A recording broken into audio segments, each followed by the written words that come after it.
Ahanbada maruiba pausing pizari. Chief Minister's Coaching Scheme for Entrance Examination to Professional Courses haina mingthon ba anoba scheme ama ngasi Chief Minister nang thum direna hodokre.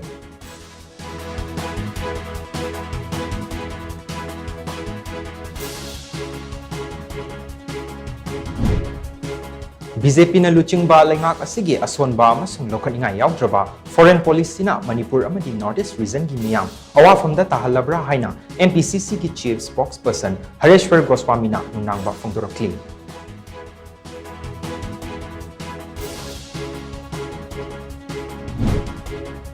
KNF na thado furuk ki mathakta thamlakliba wafam asidi thado sing kuki oigadabani na trabadi cherak pigani haibaga chap manai haina thado community international TCI na fongdorakli.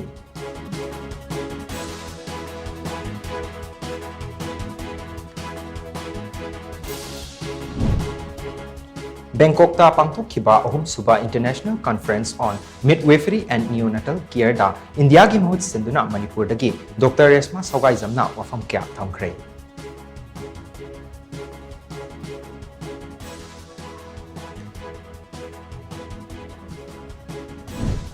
Amadi artist singna mama lebak nungsibagi ithil ama miyam da pinaba hotnabagi tangai fadaba leire haina saknai rabal lilaroi Narendra Ningomamna fongdorakli.